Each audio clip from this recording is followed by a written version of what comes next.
Bonjour, bienvenue à cette nouvelle capsule Bro et Boutillé. Aujourd'hui, on vous présente non pas un, mais bien 4 jeux, des jeux de voyage. Des jeux de voyage qui ont la particularité qu'ils ont peu de pièces. Il y en a 3 qui ont juste une pièce, donc ça se perd pas. Ça se trimballe bien.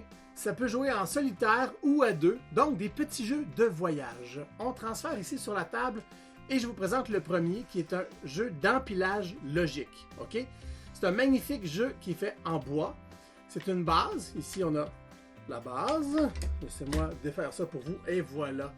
Super belle base comme ça qui est en bois avec 8 chevilles de bois en couleur. Même diamètre. Ce sont les couleurs et la hauteur qui vont changer. Alors, c'est pour un enfant de 3 ans et plus. Et le but du jeu sera de prendre les pastilles ici et de les empiler dans le bon ordre.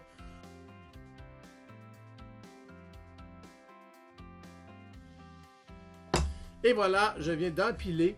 C'est un peu comme des cubes, mais ça va faire travailler la logique. Donc, jeu d'empilage logique comme ça.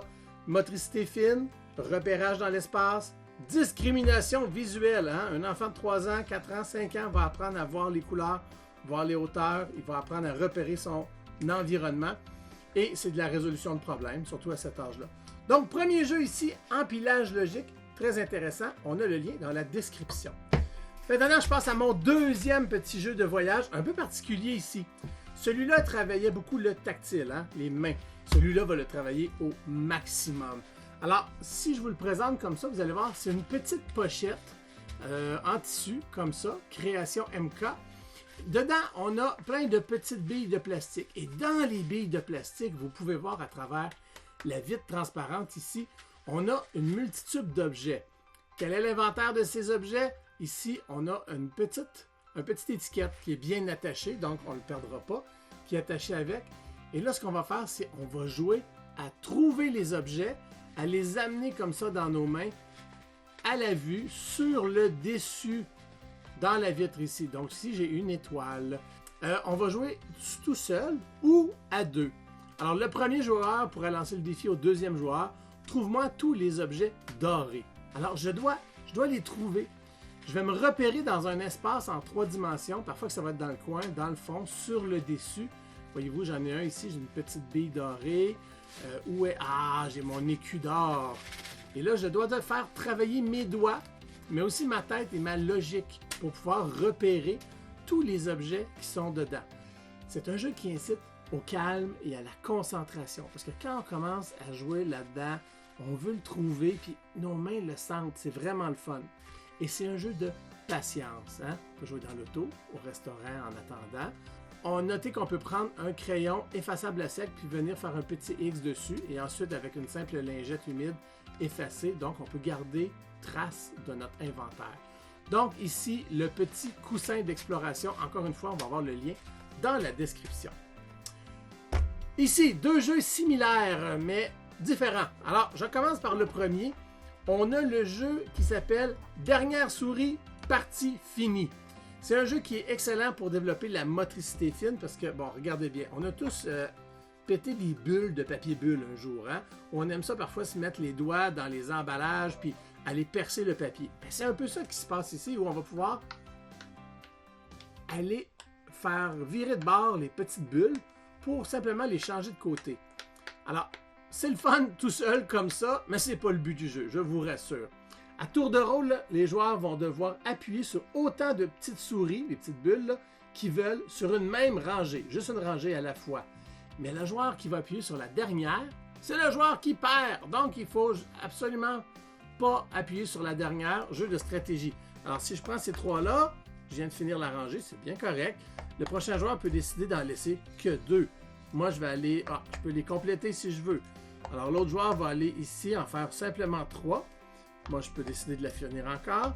Il peut décider de faire la rangée au complet. Parfait. De mon côté, je vais aller faire une rangée au complet. Et là, le joueur, il se dit, je peux en faire autant que je veux dans la ligne, mais je ne veux pas faire la dernière, donc je vais en faire 2, obligeant l'autre joueur à dire, bon, j'ai perdu. C'est un jeu de logique. C'est un jeu aussi où on peut s'amuser comme ça. Vraiment intéressant. C'est des parties courtes. Quand on veut jouer, ben voyez-vous, je l'ai fait tout simplement. On fait simplement revirer la plaque de bord et on est prêt pour une nouvelle partie. Donc, dernière souris, partie finie. Ça se joue bien dans l'auto entre les 2 sièges, c'est le fun. Mais voilà, ici, on en a une autre version et j'ai les règlements ici simplement pour vous montrer que le jeu Go Boing, il y a des petits kangourous ici au lieu des souris, je vais le virer de bord. Même principe, on doit appuyer sur des petites bulles, très très intéressant à faire. Excepté qu'ici, regardez, on a 1, 2, 3, 4, 5 jeux différents. Il nous suggère même ici d'inventer notre propre jeu en donnant quelques indications. Je vous en montre 3 versions. On ne passera pas les 5, mais je vous en montre rapidement 3 versions de jeux comme ça. La première version, c'est exactement comme ici avec le jeu des souris, c'est de ne pas enfoncer la dernière bulle. Donc, on peut en envoyer autant qu'on veut dans une rangée, horizontale ou verticale. On peut aller un peu partout. On en fait comme on veut et il ne faut pas enfoncer la dernière bulle. L'autre façon de jouer, c'est avec les lignes. Donc, je peux y aller un peu ligne par ligne, mais voilà, si je décide de faire cette ligne-là et de ne pas la compléter, le deuxième joueur pourra tout simplement venir faire celle-là comme ça en croisant. La personne qui complète une ligne, elle va perdre. Donc, en appuyant ici, ben, j'ai perdu. Il ne faut pas la compléter. Il y a une autre variante. Je ramène le jeu comme ça parce que c'est bien le fun à faire. Une variante solitaire. Je suis seul, je veux jouer. Je me choisis un point de départ, ici. Et là, je vais jouer comme aux échecs, le cavalier. OK? Comment ça bouge un cavalier aux échecs? Un de côté, 2 dans l'autre sens. Voyez-vous, ça fait des petits L. Et je vais devoir essayer de couvrir tout mon jeu, en enlever le plus possible en ne bougeant qu'à la manière du cavalier. Donc, 1, 1, 2. J'en choisis un autre. 1, 1, 2. Non, ça ne marche pas. Je retourne là. Donc, 1, 1, 2. 1, 1, 2. C'est bon. Et là, comme ça, je vais jouer, toujours en jouant en cavalier, pour essayer de le couvrir. Quand on ne peut plus bouger, quand on ne peut plus rien faire, on compte le nombre de bulles qui restent, on le prend en note, et après ça, on rejoue en essayant de faire mieux la prochaine fois. Donc, un jeu de voyage très facile, solide en caoutchouc, c'est relaxant, ça nous fait réfléchir. Et celui-là, en plus, en fait, ces deux-là sont à l'épreuve de l'eau.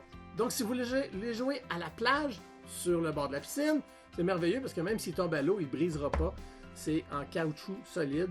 Vous voulez en apprendre plus sur tous ces jeux-là? C'est facile, suivez les liens dans la description et on vous les présente sur notre site web. Je vous remercie beaucoup d'avoir été avec nous aujourd'hui et je vous dis bien à la prochaine. Au revoir.